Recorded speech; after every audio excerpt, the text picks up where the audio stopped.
Bueno amigos, pues estamos de nuevo en vuestro canal favorito, el canal de la Mandanguita, el canal de los Villes y cómo no, pues tenía yo ganas de hacer este vídeo, un vídeo especial, un vídeo que creo que vamos a sacar cosas interesantes en el día de hoy, porque bueno, además de que es un gran amigo mío, no es óbice para reconocer que es un excelente profesional, del cual tengo el placer de haber sido y ser en la actualidad aún paciente.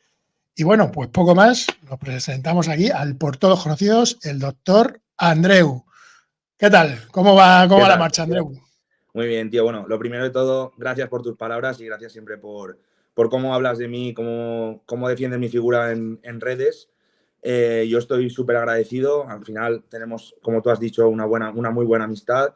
Pero bueno, eso no quita que luego cuando tratamos a nivel profesional lo hacemos desde un punto de vista objetivo y serio y sincero, ¿no? Y al final, pues bueno, tú eres una persona muy transparente, es decir, si tú pensaras que no actuamos de una forma como debemos, lo dirías con total naturalidad, así que yo por eso estoy encantado de venir a tu canal e intentar aportar un poco de, pues de salud o de conocimiento o de lo que sea que pueda ayudar a transmitir a la gente que nos ve, porque creo que es algo que sinceramente pues a veces se obvia. En el culturismo se buscan mucho resultados y muchas veces se descuida un poco el aspecto de la salud. Yo creo que ya la gente que lleváis más tiempo en esto sí que le dais más prioridad a esto, tanto en vosotros mismos, por las pruebas que os hacéis, por los seguimientos que os hacéis, como en vuestros asesorados. Y la verdad es que eso yo creo que puede dar un cambio en la perspectiva y en la longevidad de este deporte, en la gente que lo practica. Pues sí, la verdad es que sí, pero antes de eso, antes de ponernos ya con lo que serían cosas más técnicas y tal, ¿qué es lo que te hizo a ti acercarte, estudias tu carrera de medicina y qué es lo que te hace a ti acercarte Sí, pues hacia el culturismo, que normalmente es un colectivo que hasta la fecha sí ha generado un poco de rechazo en el mundo médico, pues por razones por todos conocidas, por la automedicación, porque es una práctica un poco excéntrica y demás? ¿Qué es lo que te hace a ti acercarte al culturismo? sí, a ver, yo siempre, bueno, yo inicialmente quería ser futbolista, ¿no? Como la gran mayoría de los chiquillos de este país. Desgraciadamente no lo pude ser, pero sigo apoyando de forma incondicional a mi Valencia, que tú lo sabes, que soy un fiel seguidor de mi equipo.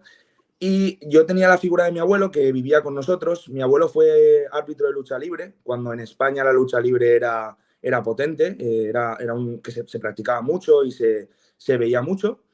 Y claro, la figura del ejercicio de fuerza, de los cuerpos musculados, era algo que él siempre pues, le llamaba bastante la atención, ¿no? Y al final, pues yo me he criado con él viendo las películas y las series de Walker, de Chuck Norris, de Stallone, de Arnold. Al final, pues toda esa cinematografía, ¿no? Que al final un poco, pues me hizo que me llamara mucho la atención los cuerpos de gente fuerte, ¿no? De gente musculada.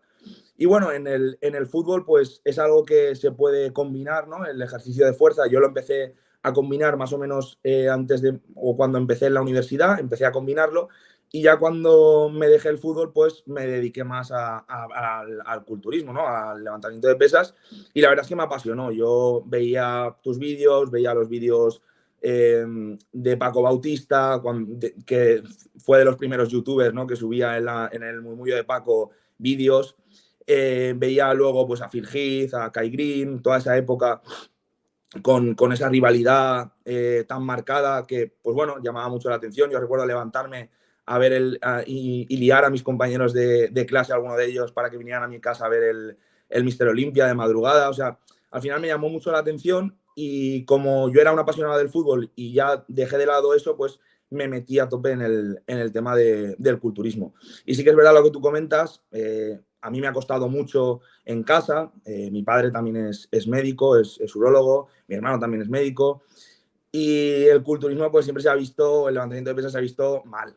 A mí al principio recuerdo tomar los batidos de proteína y prácticamente tener que esconderlos en casa de un amigo porque si no parecía que me estaba tomando, vamos, eh, testosterona o trembolona. Con la creatina, bueno, ya ni te digo cuando apareció la creatina, que eso parecía que era, sí que es verdad que en aquel momento no se hablaba tanto como se habla ahora, con tanta naturalidad. De hecho, yo recuerdo comprar los botes y pensar que me iba a poner como el de la foto, ¿no? Porque al final nadie hablaba del tema de la química. Hoy en día se habla con mucha naturalidad, tiene sus partes Quizás crees buenas. que demasiada, ¿Crees que demasiada En naturalidad? cierto modo sí, porque yo creo que si yo con la ilusión y con el ímpetu que me inicié en el gimnasio, a mí me hubieran hablado directamente de la química y que esos cuerpos era imposible adquirirlos de forma natural, a lo mejor en ese momento me habría planteado el uso de química sin tener una madurez mental, también física, y que y tampoco sin el desarrollo a nivel de conocimientos, entrenamiento ni de nutrición necesarios para hacer uso de este tipo de fármacos. Entonces,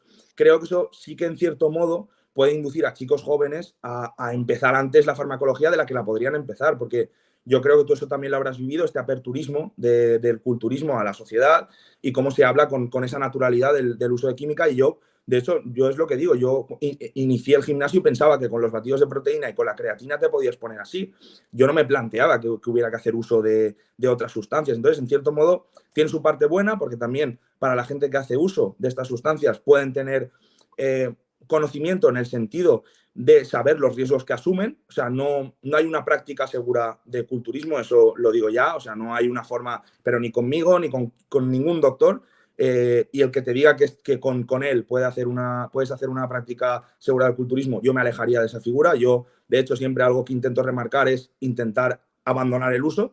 Pero bueno, es una práctica que está ahí, entonces hay que, pues yo como sanitario lo único que hago, y tú lo puedes corroborar, es velar por la salud. Yo en el tema química no me meto, pero bueno, yo creo que en cierto modo sí que puede adelantar el uso de estas sustancias.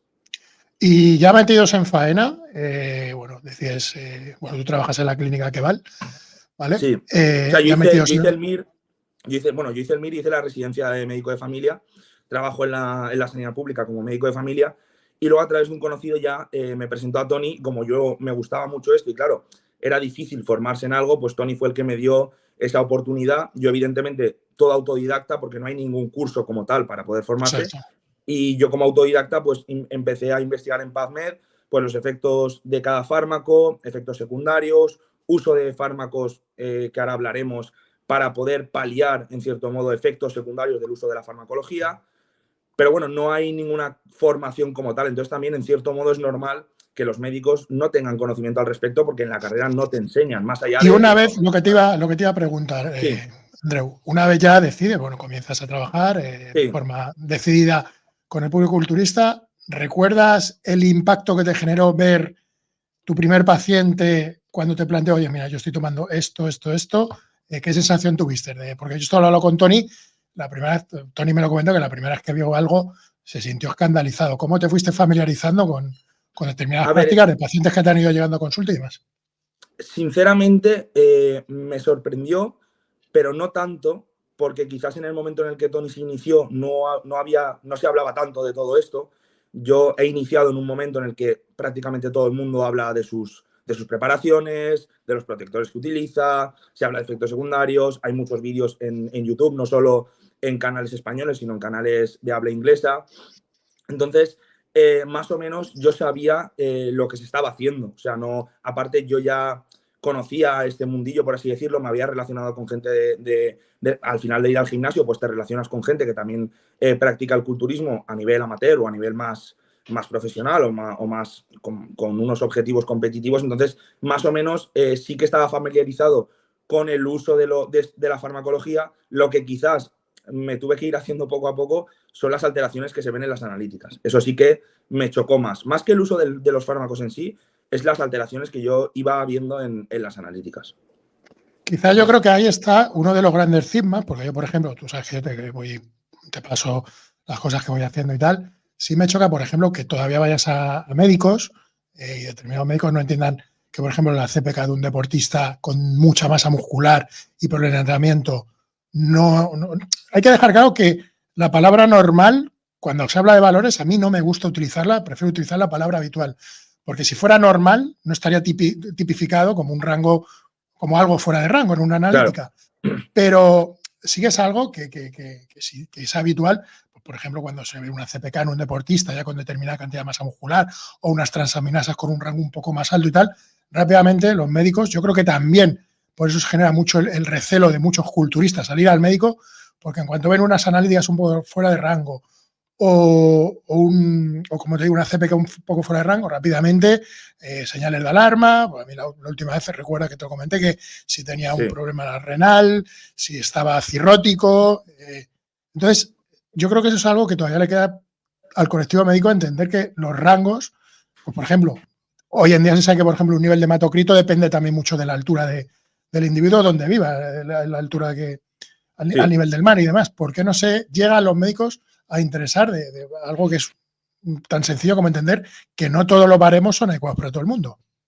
Sí, aparte, ya no es solo de estos baremos, no se ven alterados únicamente en los usuarios de farmacología. En el culturismo natural también, o sea, yo tengo culturistas naturales que también tienen alteraciones en estos valores, y ya no solo culturistas, futbolistas, jugadores de baloncesto, tenistas, bailarinas, que al final hacen un ejercicio extenuante, y este ejercicio extenuante, como tú has dicho, unas personas que tienen un nivel de masa muscular superior al de la media poblacional, pues evidentemente va a hacer que las analíticas se vea reflejado con unos valores de CPK, de las transaminasas, fundamentalmente la GOT, una elevación que, claro, lo que tienes que es determinar si esta elevación es congruente con la actividad física o no. Evidentemente, si te salen una GOT de 500, pues probablemente el ejercicio físico no sea el causante de esta elevación, y tendremos que ver más fármacos, una hepatitis viral u otro tipo de situaciones o enfermedades. Pero una pequeña elevación quizás pues, se ve justificada por esto, o las elevaciones de la CPK, como tú has comentado,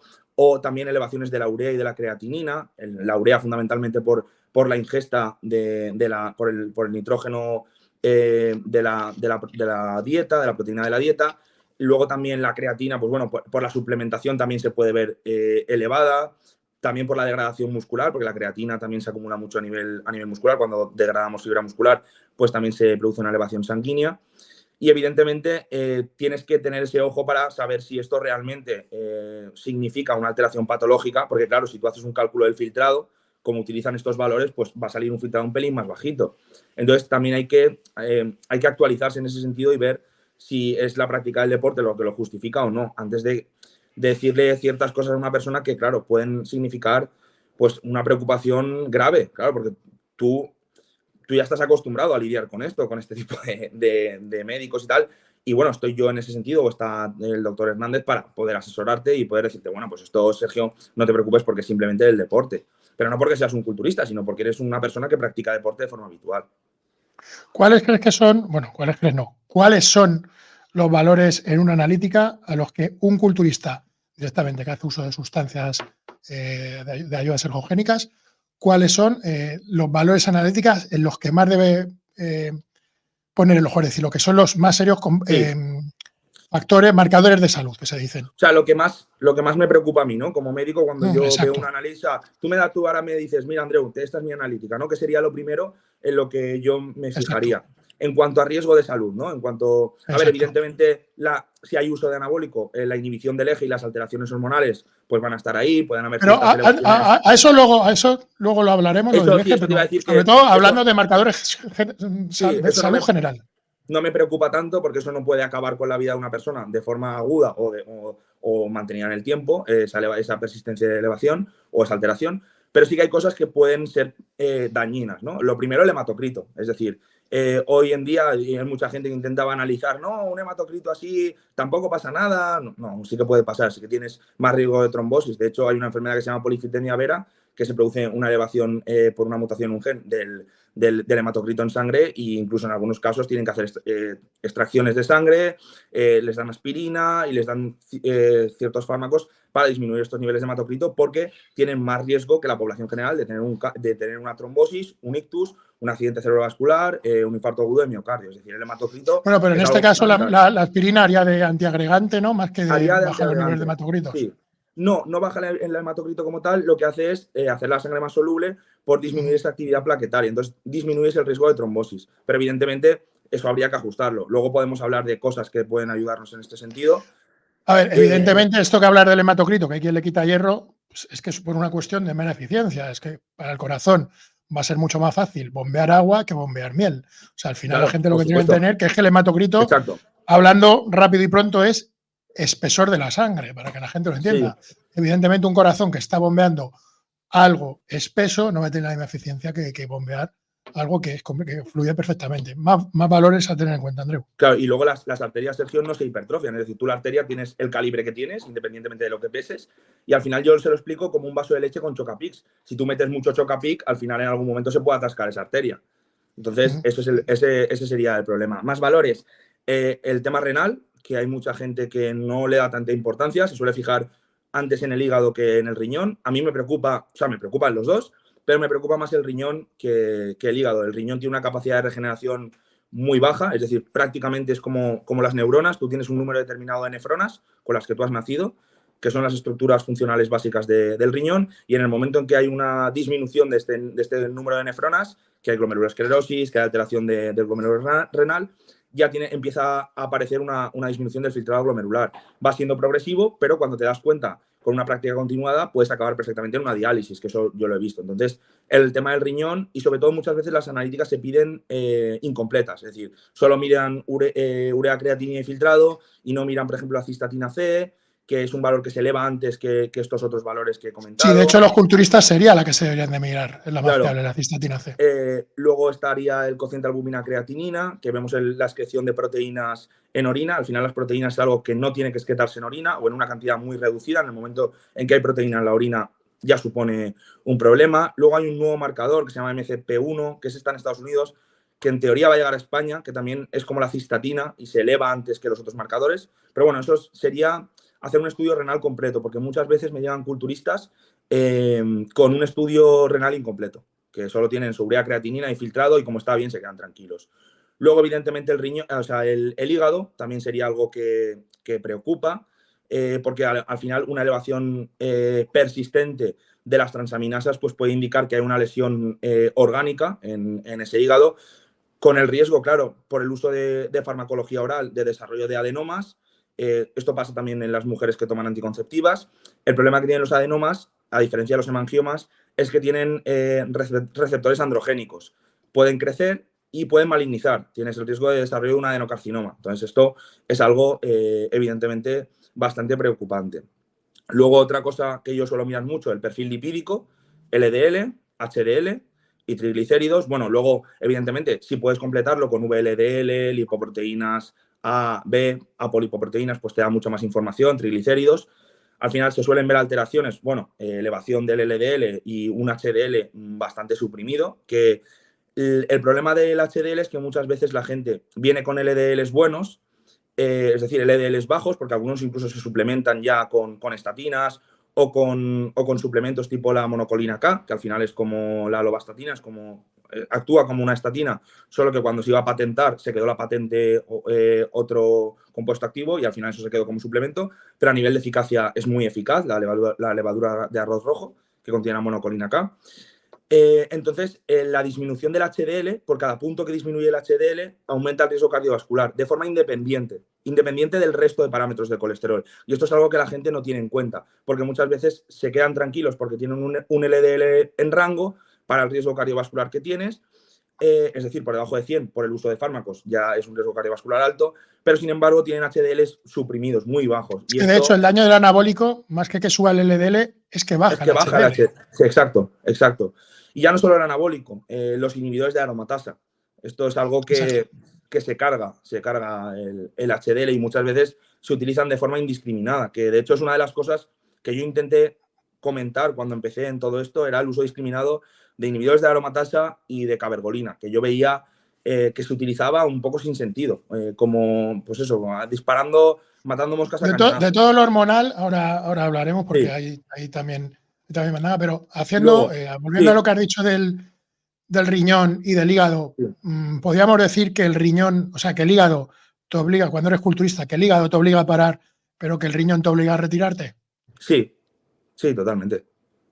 El riñón y el corazón. Bueno, riñón y corazón. En mi caso es el corazón. El corazón también, evidentemente, analíticamente sería solicitar un ProBNP, que prácticamente nadie lo solicita, el NT-proBNP, para ver si hay signos o sea, si hay un diagnóstico analítico de insuficiencia cardíaca, y luego, evidentemente, hacer una ecocardiografía anual mínimo con un electrocardiograma, e incluso pruebas de esfuerzo, resonancias magnéticas. Cuanto más información tengamos, mejor. El corazón también, y a nivel analítico sería el ProBNP. Y luego, Dos cosas que la gente no suele darle mucha importancia, que son la proteína C reactiva y la homocisteína. Son dos factores de riesgo cardiovascular también independientes. La proteína C reactiva se hizo muy conocida en la época del COVID, es un reactante de fase aguda, es decir, es muy sensible pero poco específico de una cierta patología, pero con el uso de anabólico se ha visto que se suele aumentar por el uso de esteroides a dosis suprafisiológicas y se ha relacionado con un mayor riesgo cardiovascular. Cuando tienes una proteína C reactiva por encima de 1, ya el riesgo cardiovascular del paciente es alto. Y luego está la homocisteína. La homocisteína lo que hace son dos cosas. Por un lado, estrecha el diámetro de las arterias, produce oxidación directa y daño endotelial, con fibrosis y esclerosis. Y por otro lado, el colesterol LDL lo deposita, favoreciendo la formación de placa de ateroma. Entonces, es un parámetro que también es muy interesante solicitar en las analíticas, ya que por el uso de esteroides se ve elevado. También por el consumo de otros fármacos, por el tabaco, por alcohol, déficit de vitamina B12 y ácido fólico, exceso de alimentos ricos en metionina, que a veces vienen a la consulta en las dietas. Es decir, al final son ciertas cosas que hay que solicitar. Eso sería, yo creo, esas cosas serían las que más me preocupan así de forma directa. Es decir, esto puede generar un daño a muy corto plazo. Sería el hematocrito, el riñón, el hígado, corazón y los factores que determinan el riesgo cardiovascular y el perfil lipídico. Bueno, evidentemente una hemoglobina glicosilada también me importa, ¿no? Evidentemente, porque también aumenta la inflamación sistémica, aumentas el riesgo de desarrollo de arteriosclerosis y de empeoramiento del perfil lipídico, porque hay mucha relación, pero bueno, eso quizás tarda más tiempo en aparecer los problemas. Vamos a hablar de suplementación, pero de suplementación de verdad, porque muchas veces la gente pregunta ¿y qué suplementos son los que de verdad funcionan y demás? Y la pregunta es, una persona que hace uso de química, ¿vale? ¿Qué suplementación natural, luego pasaremos al otro tipo de suplementación, qué suplementación natural no puede faltar en esos tiempos en los que está haciendo uso de química y demás? A ver, depende, o sea, siempre hay que individualizarlo, porque al final... sí, pero en rasgos generales. Sí, en rangos generales, pues quizás te diría que, por ejemplo, el astrágalo para el tema de la protección renal funciona muy bien, junto con el extracto de semilla de pino y extracto de corteza de pino y extracto de semilla de uva. A nivel... O sea, yo te voy a decir los que mejor funcionan por cada grupo orgánico. O sea, no es que por hacer el uso de anabólico tengas que hacer este stack, sino son los suplementos, dentro de todos los suplementos que hay, los que mejor funcionan en este sentido, porque hay miles de suplementos, ¿no? Pero bueno, a nivel hepático, quizás el NAC, la N-acetilcisteína, muy conocida, muy utilizada, el SAMe y el TUDCA serían los que mejor funcionan a nivel hepático. A nivel de control hematocrito, en cuanto a suplementación, el IP6, que la verdad es que me da bastantes buenos resultados, así como el extracto de pomelo. El problema del extracto de pomelo... El problema del extracto de pomelo, claro, son todas las interacciones. Las interacciones que son peligrosas, además, para ser un suplemento natural. Luego, por ejemplo, el astrágalo, también hablando sin interacciones, el astrágalo, por ejemplo, en ciertas enfermedades autoinmunes también podría estar contraindicado, como por ejemplo el lupus. Entonces, por eso digo que siempre hay que individualizar el paciente, porque un suplemento que es muy bueno para una persona puede ser muy malo para otra. ¿Qué más? A nivel de protección cardíaca, quizás la natoquinasa, hay suplementos que incluyen natoquinasa para disminuir la cantidad de fibrinógeno.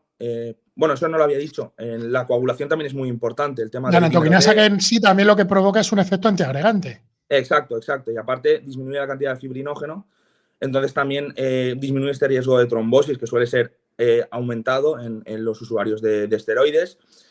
Y luego la monocolina acá también funciona muy bien a la hora de controlar el perfil lipídico. En cuanto a triglicéridos... Te voy a hacer una pregunta. Sí. Te voy a hacer una cuestión que creo que está bien.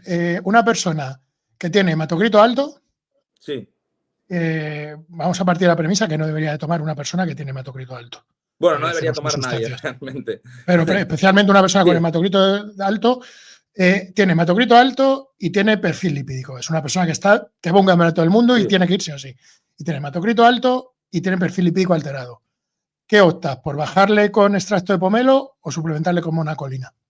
Porque las dos sería un poco complicado mezclarlas. Quizás le metería la monocolina y tiraría por otros suplementos. Tiraría por el IP6 y quizás le añadiría el telmisartán, por ejemplo, siempre y cuando no hubiera contraindicación a nivel de tensión arterial, a nivel de niveles de potasio, a nivel de función renal. Bueno, en ese caso tiraría por otra combinación. Exacto. Vale, estábamos en el perfil lipídico. Yo creo que ya hemos dicho de la suplementación Sí, que nos luego, queríamos bueno, meter. a nivel de HDL, lo único que me ha demostrado funcionar, el extracto de ajo funciona bastante bien, combinado con la niacina. Evidentemente la niacina, la que enrojece, la que da por culo, no la Sí. flufri. La Y flufri, metiendo, por ejemplo, en monacolina, ¿no verías interesante meter Q10 o ubiquinol? sí, siempre, claro, es que yo los O sea, hay suplementos que que meter meto los dos juntos. No, eso siempre. O sea, lo daba por hecho. Es decir, yo siempre que meto Sí, una claro, pero estatina. vamos a olvidar que estamos hablando Sí, claro, nosotros claro, el y que problema es estamos hablando para otros, que no es sí, una de nuestras no, charlas. el suplemento que yo siempre suelo dar ya lleva monocolina K junto con coenzima Sí, Q10. de hecho suelen venir juntos, la Claro, por monacolina, eso lo daba por con hecho. Lo que pasa Q10. es que como no puedo decir nombres comerciales, no voy a decir nombres comerciales, pues claro.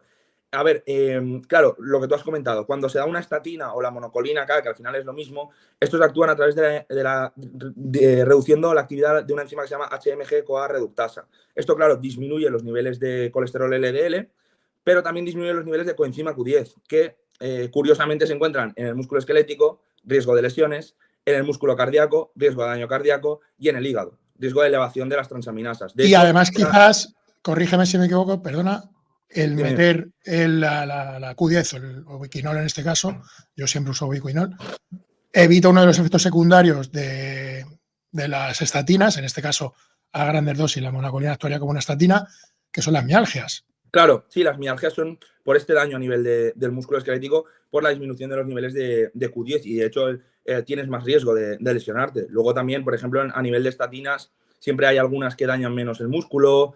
Hay algunas, yo siempre suelo intentar utilizar la pitavastatina siempre que se puede. Sí que es verdad que no es de potencia tan alta como otras, pero por ejemplo, a nivel de culturismo, no produce resistencia a la insulina, menos riesgo de lesiones y de mialgias. Entonces, también en ese sentido es un fármaco bastante interesante.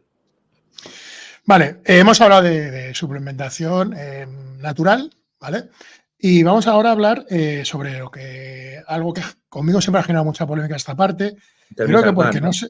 Sí, sobre el telmisartán y otras cosas, porque tú también, por ejemplo, has mencionado la cabergolina y demás. O sea, es sobre mucho. Mira, yo hace tiempo, hace ya unos meses, vi un vídeo de un culturista muy reconocido, un culturista muy veterano, y que decía que el 90% de los efectos secundarios del anabólico se irían a la mierda asociando el telmisartán con ezetimiba, que era muy probable que con esas dos cosas trabajaras, sobre todo a nivel cardíaco, en rango muy seguridad sobre los efectos secundarios del anabólico. Y yo estoy de acuerdo. Yo siempre he dicho, y ha sido mi postura en esto en concreto que ha dicho el telmisartán, es telmisartán sí, pero no es el telmisartán siempre. Es decir, porque creo, y creo que además voy a tener la oportunidad de explicarme. ¿Por qué digo esto?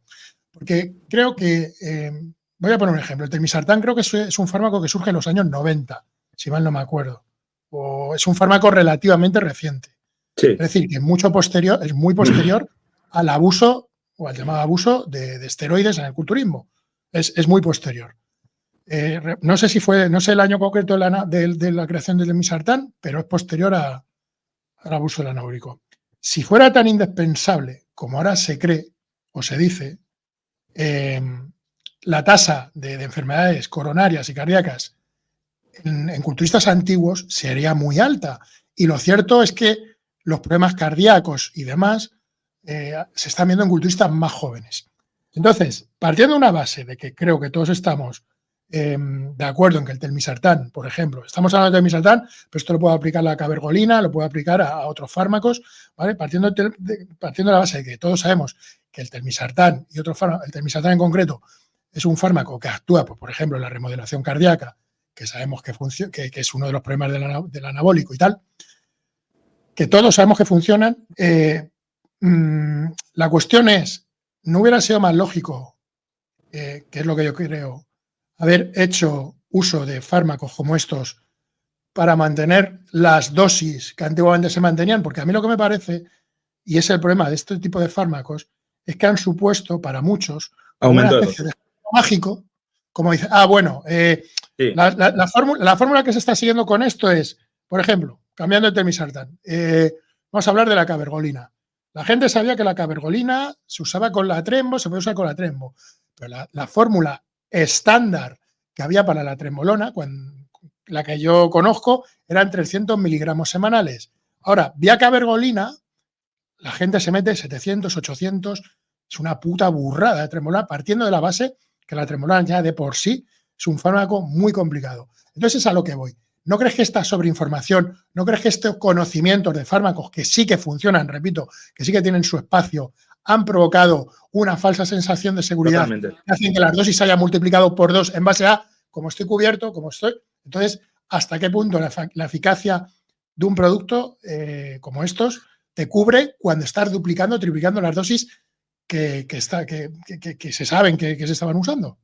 Totalmente, probablemente no. De hecho, es como, por ejemplo, si hablamos de toxicidad de fármacos, ¿no? Estamos hablando de toxicidad de los esteroides anabólicos, pero podríamos hablar, por ejemplo, de los quimioterápicos. Pongámonos en el siguiente caso. Sabemos que la quimioterapia es dañina, ¿no? Pues tiene efectos secundarios, es el único tratamiento disponible para muchos tumores, pero evidentemente tiene efectos secundarios. Sería como plantear, bueno, pues vamos a usar el doble de dosis de quimio porque tenemos el telmisartán que nos regula un poco el hematocrito. Pues no, porque al final esa doble dosis de quimio no va a ser probablemente más efectiva para el tumor y sin embargo sí que puede arruinar la vida de ese paciente. Entonces es un poco lo que yo veo que está pasando y es verdad. Y en muchos foros, en muchos vídeos, muchos divulgadores hablan del telmisartán, pues eso, como la panacea, ¿no? Como el salvador, como el escudo que va a hacer que tú la dosis que te metas, pues tu riñón, tu corazón, tu cerebro, tu hematocrito va a estar protegido. Y no es así. Es decir, yo sigo viendo gente que con el telmisartán presenta este tipo de alteraciones, evidentemente porque ya están usando unas dosis ridículamente altas. Que evidentemente a dosis bajas también pueden tener los efectos secundarios y que el telmisartán no sea necesario. Es un fármaco que funciona, pero al final tiene sus límites. Y también el problema que yo veo en el culturismo es la polifarmacia. Al final, el telmisartán sí está diseñado para este objetivo, ¿no? Para bajar la tensión, para proteger, disminuir la proteinuria. Se ha visto que puede disminuir el hematocrito y por eso, o sea, no se utiliza con ese objetivo en medicina, pero en el ámbito del culturismo sí. Pero el problema es que se juntan muchos fármacos, Sergio. Entonces, claro, cuando tú estás metiendo una testosterona, un primobolan, un masterón, una trembolona, estás mezclando con cabergolina, con inhibidor de aromatasa, al final haces un combo tan grande que realmente ya no sabemos ni lo que está pasando ahí muchas veces. También es complicado saber y hacer un abordaje correcto en este sentido, porque se están utilizando tantas cosas y a tanta dosis que ya es complicado. Y claro, al final se mete mil cosas para proteger y realmente lo único que está dando es una falsa sensación de seguridad que está haciendo que las dosis vayan increciendo. Sí, de hecho, yo, por ejemplo, en mi última preparación que hice, me lo comentaba contigo, te decía que estoy tomando telmisartán y tenía la tensión disparadísima.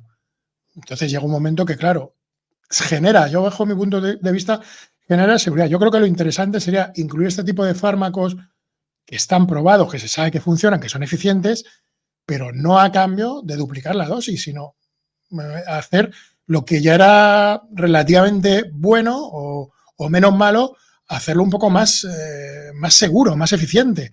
Pero si voy a usar fármacos, pues que lo mismo, o sea, he puesto también el ejemplo de la cabergolina, vía uso de fármacos que supuestamente mitigan los fallos o los problemas, vamos a usar el doble Más de dosis. dosis, al final es lo mismo. Y luego eso es algo que yo también siempre he comentado, tío, que a mí me da mucho miedo, que son las interacciones.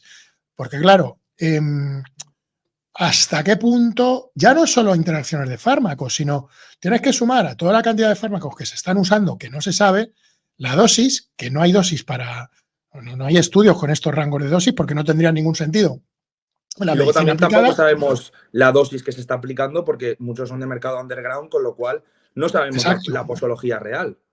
Y luego además hay que meter el extra de una persona con un régimen calórico exagerado, con una masa muscular que al final no deja de ser un sobrepeso.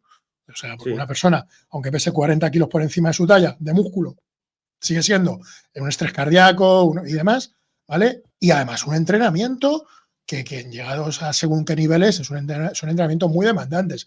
Entonces, son muchas variables que no se saben. Entonces, mi conclusión es, este tipo de herramientas son útiles, porque muchas veces a mí se me da caña con eso. Claro que son útiles, pero hay que entender el contexto.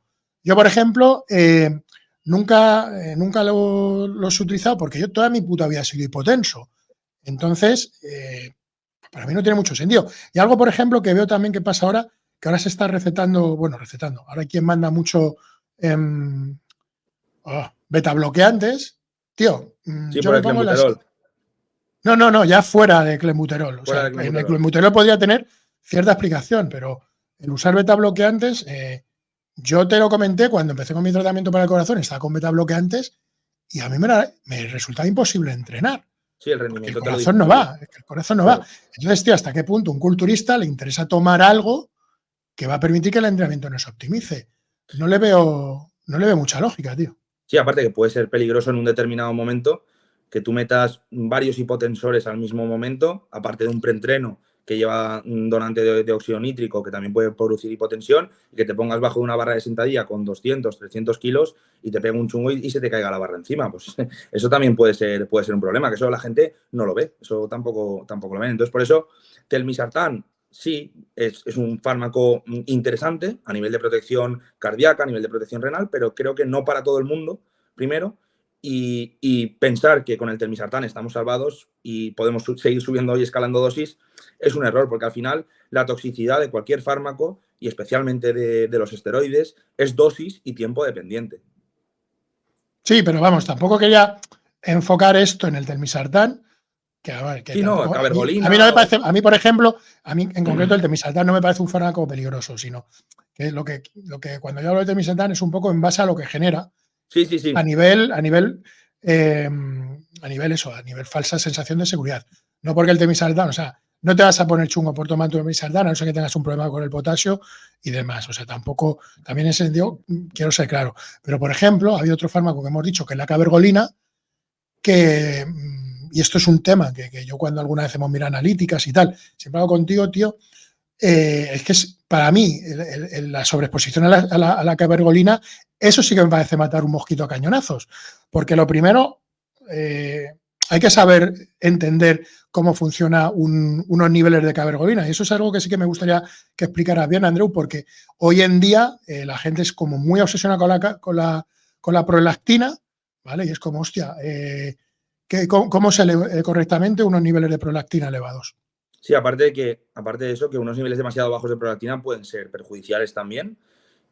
Incluso se han descrito casos por el uso de la cabergolina, casos de suicidios y muchos trastornos neurológicos e incluso psiquiátricos. Es decir, incluso hay un síndrome de abstinencia descrito a la cabergolina.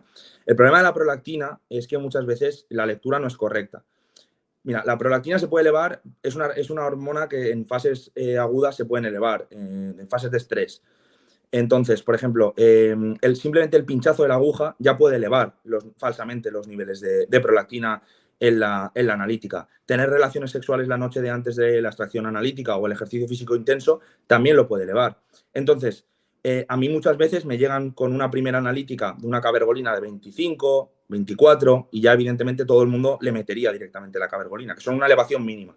A mí lo que me gusta es hacer un control, es decir, que vaya, haces una analítica, habiendo descansado 48 horas de entrenar, no teniendo relaciones sexuales, preferiblemente 24 48 horas mejor, y estando allí en el sitio de extracción media hora antes para estar tranquilo, sentado, y que se hagan dos tomas. La primera toma, porque simplemente por la aguja, por el dolor, puede elevarse los niveles de prolactina, y luego una segunda toma a los 20 minutos estando el paciente en reposo con la misma vía. Y muchas veces esa pequeña elevación de la prolactina de 20, 30, 40, ves que realmente no existe esa elevación. Y probablemente con solo una determinación se hubiera optado por un fármaco que evidentemente tiene su indicación, que es la hiperprolactinemia, pero que tiene muchos efectos adversos y descritos y muy conocidos si se hace un mal uso de este fármaco. Y sobre todo, claro, se mantiene durante semanas, porque claro, no se hacen luego más controles analíticos. Ya tienes una elevación de la prolactina y ya tienes cabergolina para toda la preparación. En este caso sí estaríamos hablando de un fármaco, no como estábamos hablando de otro, que usado así al libre albedrío sí puede generar daño serio, ¿verdad? Sí, sí, sí, a nivel mental te destruye. O sea, a nivel mental yo he visto pacientes muy afectados, con alteraciones emocionales muy serias, con alteraciones a nivel de la esfera sexual en cuanto a disfunción eréctil, alteraciones de la erección. Es decir, he visto pacientes realmente afectados por el uso de este fármaco. Otro de los aspectos que has comentado al principio del vídeo era el tema de los inhibidores de la aromatasa. Yo creo que hemos pasado de un extremo a otro y sí que, no sé, yo siempre distingo entre, porque antiguamente, a ver, lo que yo creo que hay que adaptarse a las realidades, ¿no? Hay usuarios de química que son más recreacionales y hay usuarios de química que digamos que son de un punto de vista más profesional, que podrían ser pues un culturista de competición y a un nivel alto, ¿vale? Entonces, hemos pasado, yo creo, de un punto muy, que era como básicamente se tomaban todos los inhibidores de la aromatasa. Una práctica habitual es se tomaba 4 semanas uno, 4 semanas otro, daba igual Sí, que fuera Femara, se llegaba a sí, tomar porque Femara, además que además es el más se pensaba, problemático. se pensaba incluso que disminuía el efecto, por eso iban cambiando, los preparadores te iban cambiando Exacto. el inhibidor, ¿no? Y se tomaba lo que tú dices, muchos, incluso algunos muy potentes, ¿no? Como el que te has comentado. Sí, exacto. Hoy ya se sabe que realmente no es, o sea, no son fármacos que sean muy deseables por los efectos secundarios que hay. Pero al final es como todo en esto de la farmacología, que llega un momento que hay quien no le queda más remedio que usarlo o no usarlo. ¿Cuál sería de todos los antiestrógenos, de todos los inhibidores, perdón que me he confundido con antiestrogénicos, de todos los inhibidores de la aromatasa, cuál es el más inocuo y cuál es el más peligroso?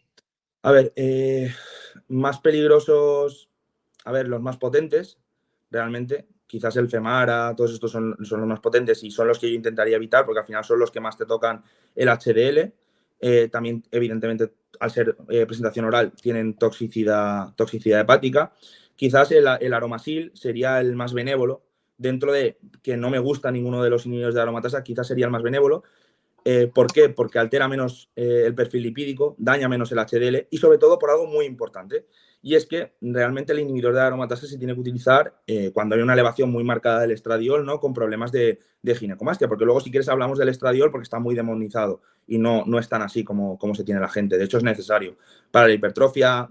Eso de la próstata no está tan claro, o sea que luego si quieres podemos hablar de eso. Pero lo bueno que tiene el aromasil, que no tiene el resto, es que se puede dar junto con el tamoxifeno. De hecho, es tan sencillo como mirarlo en el iDoctus. Hay una pestañita que pone interacciones, lo puede buscar la gente.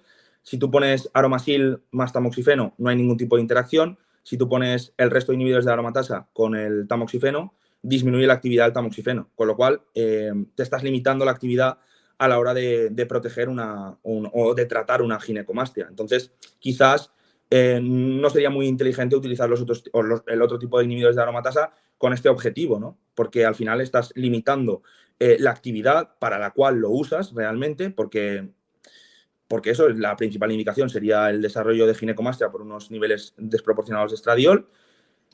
Y claro, aparte son más dañinos a nivel cardiovascular, a nivel de disminución del HDL y de la salud ósea, que eso también la gente se lo olvida. Yo, de hecho, mira, coincide que mi suegro es forense y hace ya años él me comentaba que alguna vez que había tenido algún culturista, cuando le hacía la autopsia, y luego esto también lo he hablado yo con dentistas, cuando hacen implantes óseos, la debilidad del hueso. Y claro, a mí me extrañaba porque, claro, la testosterona, que es la hormona que se suele utilizar como base de cualquier preparación, es una hormona que favorece la salud del hueso, favorece el osteoblasto, la síntesis del hueso, pero el inhibidor de la aromatasa, al disminuir tanto los niveles de estradiol, el estradiol hace un efecto protector a nivel de inhibición del osteoclasto, que es el que se carga el hueso, por así decirlo. Entonces te deja unos huesos súper frágiles y súper débiles. Evidentemente tendrás más riesgo de desarrollo de hernias, de fracturas vertebrales y luego a la larga, cuando ya te hagas más mayor, pues de caídas, de fracturas de cadera. Y es algo que me han comentado muchos dentistas de la debilidad del hueso del culturista.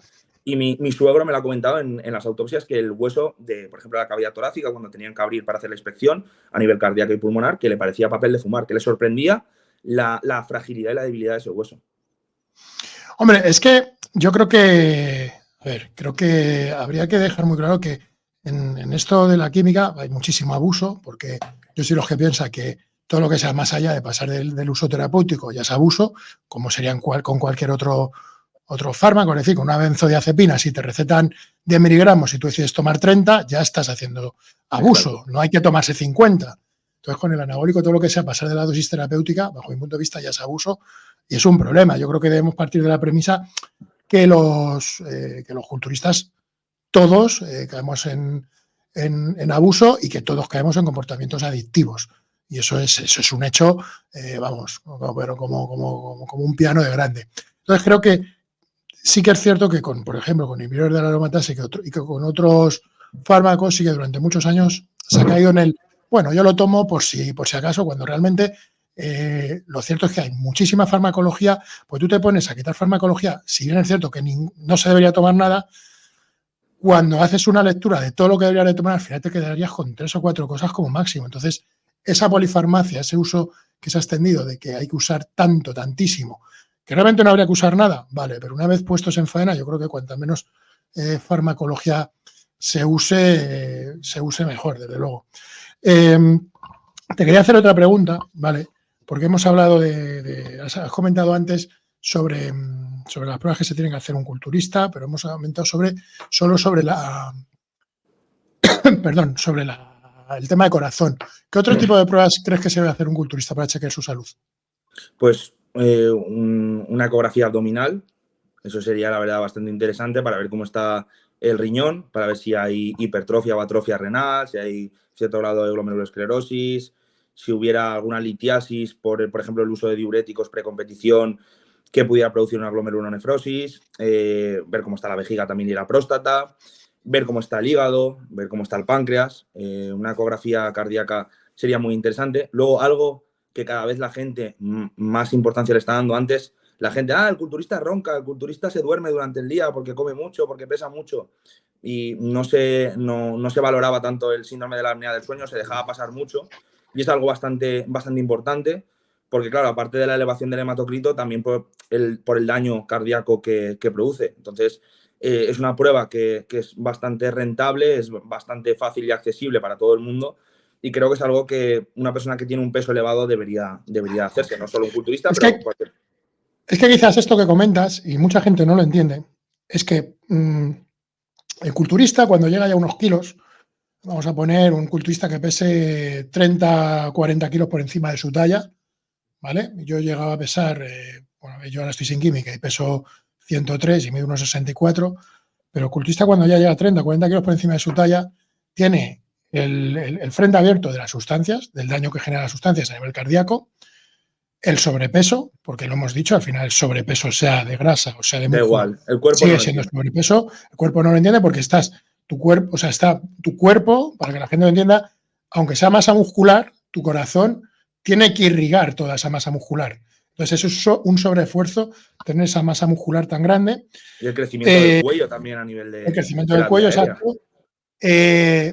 Y hay otra cosa que, por ejemplo, no lo haces, que también es un factor que no se comenta, no se comenta nunca, y es un factor de riesgo, y la gente no entiende, que es la maniobra de Valsalva entrenando, que a nivel cardíaco y nivel renal tampoco es nada aconsejable, aunque os parezca una tontería, no es nada aconsejable.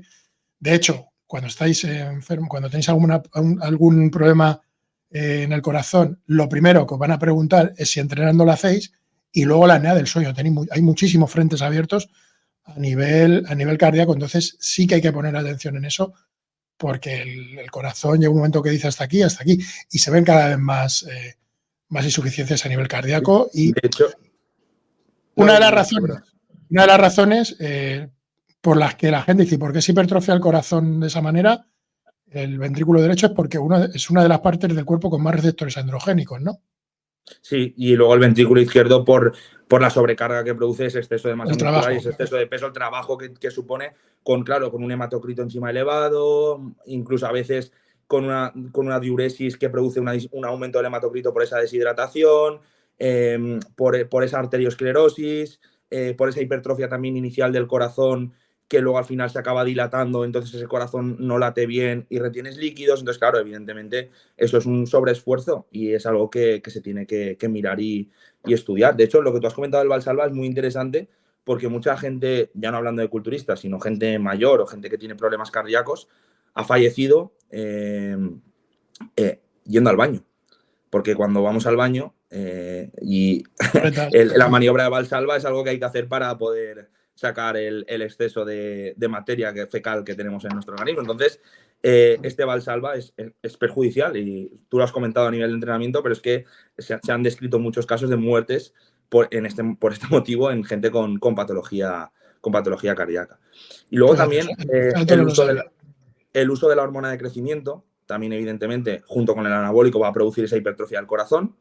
Y algo que también sería interesante, siempre que se pueda, es una prueba molesta, que claro, evidentemente no gusta, sería la colonoscopia. Al final, cuando un médico hace un diagnóstico de acromegalia, la acromegalia es una enfermedad, para el que no lo sepa, en la que se produce un exceso por un tumor de producción de hormona de crecimiento. Este exceso de hormona de crecimiento se asocia con desarrollos de pólipos a nivel intestinal. Entonces, si alguno de ellos maligniza, evidentemente la hormona de crecimiento lo que va a hacer es acelerar el crecimiento de esta lesión maligna. No es que la hormona de crecimiento en sí produzca cáncer, pero acelera en caso de que tengas algún tipo de cáncer. Igual que la insulina, algo que la gente tampoco piensa. De hecho, la insulina que se administra de forma exógena tiene en muchos casos, el Lantus sobre todo, 7 veces más afinidad por el receptor de crecimiento del IGF-1 de la célula tumoral que la insulina propia del humano, de la que producimos nosotros por el páncreas. Entonces, claro, el uso de insulina y hormona de crecimiento pues también puede determinar la aceleración en el crecimiento de ciertos cánceres. Por una colonoscopia tampoco estaría de más. Sería una prueba que, bueno, yo recomiendo. Lo que pasa es que, claro, entiendo que es una prueba que es incómoda y que mucha gente pues no le mola hacerse. Hemos hablado antes sobre la falsa sensación de seguridad que generan determinados fármacos, ¿vale? Y ahora vamos a pasar a hablar del tema hormonal, bueno, que yo creo que va a ser el último bloque que vamos a tocar. Y es que yo también tengo esa sensación que vía lo hormonal se ha convertido como también en una excusa para el consumo continuado o determinadas prácticas de más riesgo. O sea, contando con que aunque no hay ninguna práctica que no sea de riesgo a la hora de usar química, sí que yo me parece que el tema hormonal en los últimos 3-4 años se ha convertido en la excusa para el consumo crónico y creo, repito, que es la manera de tapar los problemas adictivos que tenemos la mayoría con este tipo de sustancias.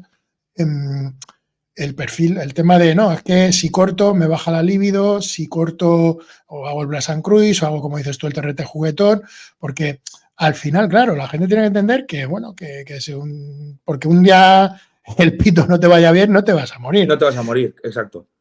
Y de hecho, al es algo final que yo le digo a sí, muchos pacientes. Yo a mucha gente le digo, mira, yo no te voy a poner testosterona ni incluso un TRT porque a lo mejor acabas de hacer una trombosis, con lo cual no puedo ni hacerte un TRT o porque tus niveles de hematocrito son demasiado altos o tu nivel de homocisteína es demasiado alto. Y a mí no me preocupa, y yo se lo digo, a mí me da igual que no se te me da igual, entendedme, me da igual que no se te levante y me da igual que estés hecho polvo, siempre y cuando esto significa que voy a salvar tu vida. Es decir, no, yo voy a priorizar siempre tu salud a que la salud de tu pito esté bien, ¿sabes? Porque la salud de tu pito es lo que tú dices, eso ya se recuperará tu eje y te recuperarás. Pero continuar con estas prácticas quizás sí que pueden suponer un daño directo a tu salud y que tengas un problema como una trombosis, como un infarto o incluso una muerte.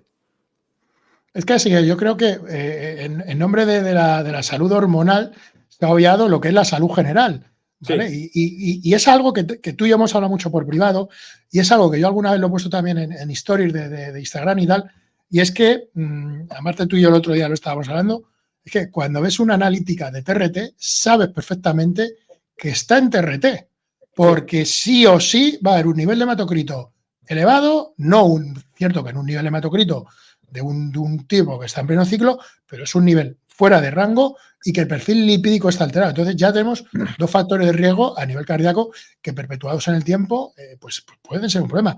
TRT, ¿qué problemas tienes el TRT asociados si es que los tiene, Andreu? Sí, lo que tú has comentado, fundamentalmente. Evidentemente, si tienes un cáncer de próstata activo, un TRT, pero para cualquier persona general, no para el culturismo, pero un TRT real, es decir, una terapia de reemplazo de testosterona, no que tú estés a suprafisiológico y quieras continuar para mantenerte en un nivel basal, no que tú me vengas con una cifra de hipogonadismo y yo te haga un TRT, ¿no? Pues los riesgos, pues evidentemente a nivel de trombosis, por ese aumento del hematocrito, el empeoramiento del perfil lipídico, siempre hablando que la inyección sea, o sea, que sea la posología sea inyectable o bien en gel. El gel sí que es verdad que altera menos el hematocrito y suele alterar un poco menos el perfil lipídico. Luego, pues el riesgo de hipertensión asociado, el riesgo de un aumento de la tensión arterial y en caso de tener un cáncer de próstata, pues que se desarrolle con más rapidez este cáncer porque es hormonosensible. Esos serían los principales riesgos de un TRT, es decir, los accidentes cerebrovasculares, infarto, trombosis, por ese aumento del hematocrito, el aumento de la tensión, que no van a generar un daño renal directo, esta testosterona, por vía inyectable o por vía gel, pero sí que pueden producir también daño renal por esa hipertensión o ese hematocrito elevado sostenido en el tiempo, que eso mucha gente también lo obvia. Es decir, tener una tensión arterial muy alta durante el tiempo hará que en cierto momento empieces a tener proteinuria en tu analítica. Y se generen, aparte, yo esto siempre es una teoría que ya a ti hace un tiempo te lo comenté, que al final esa sobreexposición a una sustancia durante mucho tiempo son lo que genera las verdaderas adaptaciones, más allá, evidentemente, las dosis también, pero el factor exposición siempre va a ser más determinante, tiempo de exposición, que el factor dosis, ¿no? Sí, yo creo que al final, a ver, claro, también depende. A ver, si no sé que hablemos de unas dosis ya, claro. Claro, si la dosis es muy ridícula, pues evidentemente no, pero sí que es verdad que todas las alteraciones que se producen, pero como el crecimiento, como la hipertrofia, es decir, si hablamos de hipertrofia cardíaca, lo asimilas un poco a la hipertrofia muscular. Tú para conseguir esa hipertrofia muscular necesitas semanas o meses o incluso años. Con el tema de los efectos secundarios también. Es dosis y tiempo dependiente y el tiempo marca mucho porque al final son pautas que no se hacen una vez en un periodo corto y ya está, porque la gente no se plantea hacer una única terapia y ya está, son múltiples terapias a lo largo de los años. Entonces, claro, esta exposición durante tanto tiempo es lo que va haciendo ese remodelado cardíaco, esa glomerulosclerosis, estas alteraciones a nivel hepático, esas alteraciones del perfil lipídico que no corriges, esos aumentos mantenidos en el tiempo del hematocrito. Claro, es ese tiempo de exposición, evidentemente a mayor dosis, más riesgo, pero sí que es verdad lo que tú comentas del tiempo de exposición. Se necesita un tiempo para que se produzcan las adaptaciones, no solo en hipertrofia, sino también en efectos secundarios. Antes has hablado de la importancia de los estrógenos y es que pasa un poco lo mismo tanto con estrógenos como prolactina y es la obsesión por los niveles de estrógenos bajos, cuando lo cierto que, por ejemplo, lo lógico es que si tienen los niveles de estrógenos siempre van un poco también en consonancia a los niveles de andrógenos. Entonces es muy complicado y esa parte bastante disparatado pretender tener unos andrógenos como se ve la gente cuando está en usoterapia y querer tener el estrógeno completamente anulado. Explícanos un poco cómo funciona esto, Andreu. Sí, esto es totalmente como tú me comentas. De hecho, tú lo verás, ¿no? En la gente cuando llega con una analítica, un estradiol de 60, 70 u 80 y se piensan que se van a morir, ¿no? Y claro, no tienen en cuenta lo que tú has comentado, el ratio de testosterona-estrógeno. Al final, el hombre no tiene un órgano como es la mujer, que el ovario, donde se produzca este estradiol, sino que nosotros dependemos de la aromatización de la testosterona. Sí que es verdad que esta aromatización no es lineal y llega un momento en el que se satura la enzima aromatasa, que también depende de la cantidad de grasa corporal del individuo. A mayor grasa corporal, sobre todo a nivel del abdomen, es donde más se produce la aromatización, aumentará esa aromatización, pero lo que no puedes pretender es lo que tú comentas. Entonces, unos niveles óptimos de estradiol son necesarios para la salud neurológica, menos riesgo de demencia, de enfermedad de Alzheimer, porque el anabólico a dosis suprafisiológica también, sobre todo ciertas sustancias como la trembolona, producen neurodegeneración e incluso acúmulo de placas de betamiloide, con lo cual estamos disminuyendo este riesgo con unos niveles correctos de estradiol. Mejorar el anabolismo, que eso mucha gente no lo tiene en cuenta, y el estradiol es bueno para generar anabolismo, incluso pérdida de grasa en ciertas zonas del cuerpo. Sí que es verdad que a nivel de la pierna puede producir un poco más de acúmulo de grasa, pero en el resto hace un efecto lipolítico, como por ejemplo en el abdomen, con lo cual achacar esa supuesta retención hídrica por estradiol pues no es tan real. Luego a nivel de la salud sexual, es decir, yo veo muchos pacientes en consulta con niveles ridículamente altos de testosterona con problemas de erección y es por esa supresión extrema del estradiol. Tiene que haber un ratio adecuado. Y luego algo que yo le comento a la gente es porque vienen muy preocupados, muchos por la próstata, por efectos secundarios que puede producir el estradiol. Y es lo siguiente, hay estudios recientes en transexuales, en pacientes transgénero, que pasan de hombres a mujeres y los niveles de seguridad se establecen de estradiol entre 200 y 500, para que te hagas una idea. Son niveles que se establecen como seguros, es decir, que no hay más riesgo de trombosis, no hay más riesgo de cáncer de próstata, ni hipertrofia prostática, ni ningún tipo de alteración a nivel cognitivo, a nivel emocional.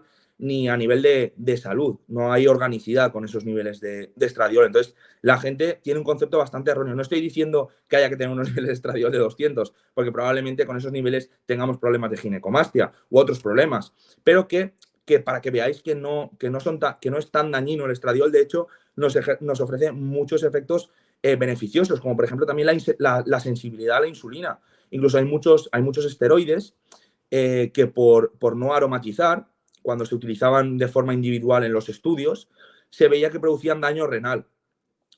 Por esta resistencia a la insulina que se producía, esta elevación de la glucosa en sangre, y finalmente se veía una proteinuria y un detrimento en la función renal por no existir esa aromatización. Es decir, el estradiol nos protege en muchos aspectos. Y ya yo creo que va a ser, porque es es una pregunta, yo creo que es casi tan vieja en esto, o sea, creo que es la pregunta más vieja. Yo tengo mi teoría, porque por mi experiencia personal, pero yo creo, a ver, el eje llega a estar completamente anulado y es completamente recuperable para gente que ha usado química durante muchos años, o llega un momento que se puede llegar a regenerar, a recuperar. Sí, se puede regenerar. Yo he tenido pacientes, Sergio, que estaban a 0. Bueno, te lo enseñé. Bueno, es que hay que dejar claro que a 0 nunca se está, que siempre está a 0,0 algo, o sea que el nivel de No, pero yo me refiero de absoluto, ¿no? Yo me refiero, por ejemplo, de espermatogénesis. Tú lo has visto, te enseñé un caso de un paciente, estaba a 0 millones y en cuestión de unos meses lo tenía a 20 millones y ha sido papá. Entonces, me refiero, igual que la recuperación del eje, el eje se recupera cuando se tenga que recuperar y esto varía mucho entre personas. Es decir, tú y yo usamos la misma dosis durante el mismo tiempo y quizás tú tengas los mismos hijos que has tenido y yo sea estéril. También hay que valorar cosas previas, como que yo haya tenido un varicocele, que yo haya tenido algún traumatismo testicular durante la infancia, la exposición a la temperatura, por el tema, esto de la teoría del móvil, no por la radiación, sino por la temperatura que puede producir a nivel testicular, la gente que duerme con mantas eléctricas, que eso también pues genera un calor sobre el testículo que es tóxico, ese calor en exceso, porque al final el testículo está muy expuesto. De hecho, está a 2 grados menos que el resto del cuerpo. Exacto, el testículo está muy expuesto, entonces si variamos esa temperatura también puede haber alteraciones. Evidentemente está descrito el hipogonadismo por el uso de estas sustancias, pero sí que es verdad que hay mucha gente que es fértil durante el uso de estos fármacos. Muchos culturistas tienen hijos durante la preparación. La gran mayoría de los que conozco que son padres han sido durante la preparación.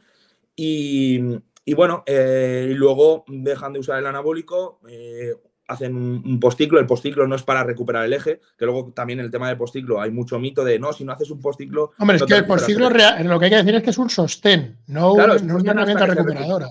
Hasta que se recupera tu eje. Con el postciclo lo único que haces es producir testosterona de forma artificial, dándole una señal artificial al testículo, hasta que tu eje sea recuperado. Entonces tú no caes anímicamente y puedes seguir entrenando y puedes seguir manteniendo, en cierto modo, esas ganancias de masa muscular que has obtenido durante esa preparación.